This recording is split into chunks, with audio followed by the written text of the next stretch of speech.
Irène Frachon est restée un petit peu plus de 2h30 ici devant les enquêteurs pour parler de l'ensemble du dossier Mediator. C'était en début d'après-midi, audition donc à présent terminée. Irène Frachon était venue avec l'ensemble également des pièces qui lui ont permis d'écrire son livre, d'écrire ce livre qui a permis de révéler le scandale du Mediator.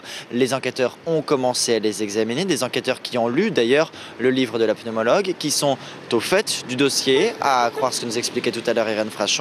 En tout cas, ce n'est qu'un début. Dès demain, 8h, Irène Frachon devra revenir car le dossier, naturellement, est énorme. Il y a énormément à dire. Écoutez justement son témoignage tout à l'heure. Elle se réjouit que les choses commencent enfin, que la procédure judiciaire s'accélère doucement. Elle est au micro d'Alexandre Paré.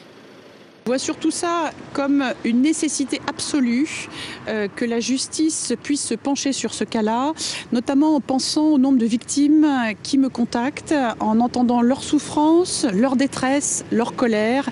Il est inévitable et nécessaire qu'on en passe par là.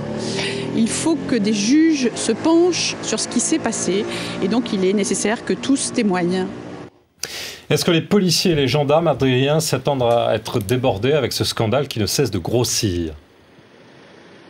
C'était en tout cas le risque initialement, effectivement, puisque chacun peut s'adresser à son poste de police, sa gendarmerie, son tribunal de grande instance locale pour déposer une plainte, par exemple.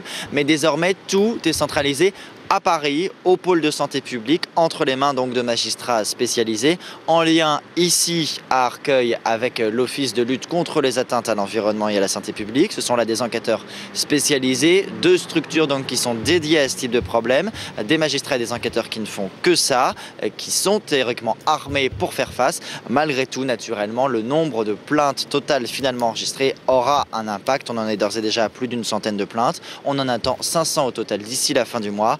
On s'engage vraisemblablement dans une enquête et une instruction à terme qui devrait prendre de très longues années.